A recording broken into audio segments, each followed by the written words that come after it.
to culinary school, and I worked in the restaurant business for some years. Decided to take a cake decorating class, and then I just thought it would be fun. So I started making cakes for friends, family.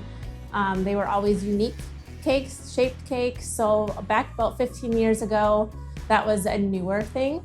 So in every party and everything, people would say, who made that cake? And so then it kind of snowballed into a business on its own.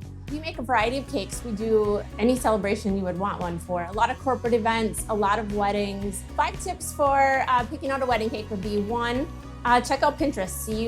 See if some of these cakes will kind of coincide with the feel that you want for your wedding. A big reason I like Pinterest and for couples to look at Pinterest and try to get a feel for things is because sometimes it helps them focus on a theme. And I know it sounds weird to say a theme for a wedding, but it does help you make decisions when you are at a rustic venue, but you really like these other things. It doesn't mean they're bad or in bad taste. It just means sometimes they're not cohesive. Look at a lot of cakes. So for tip number 2, what would be your wedding theme? Maybe you're in a rustic venue outside, and maybe you've got some birch bark accents on the table. Well, maybe it'd be cool to match the cake to that. You can certainly do a little carved out heart in the middle with your name on it or with your initials on it. For instance, we can do something really rustic, or we can do something really classic looking with a birch bark. So lots of different ways we can go with that even. So tip number 3, another way that we can customize the cake would be to go off of the bride's dress, for instance. Maybe we can match the lace. Maybe she has some really pretty beading that we can match. Sometimes we've kind of split the cake down the middle and done half a groom style and half a bride style. So I have had the pleasure of working with one couple who was really into Doctor Who.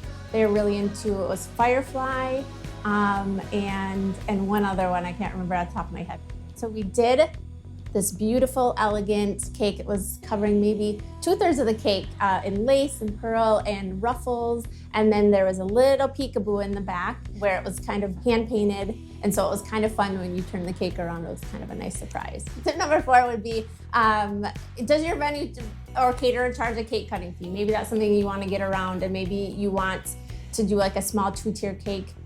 Still really pretty to take pictures with, but then you have the ease and you don't have of having, say, cupcakes or something that's like a self-serve. Kind of have the best of both worlds there. You can kind of still have something really pretty to take pictures with and avoid that extra cost if you have it. So for tip number 5, we're going to talk about cake toppers. You can certainly get a cake topper if you like it. Sometimes it goes perfectly with the cake. Otherwise, don't feel like you need to have one. If you fall in love with one, grab it. Etsy is a great resource for finding customized ones. They've got a lot of cute silhouette cake toppers now. Everything that we make here for cake toppers is edible. So either edible flowers, sometimes we'll do an interpretation of the bride and groom.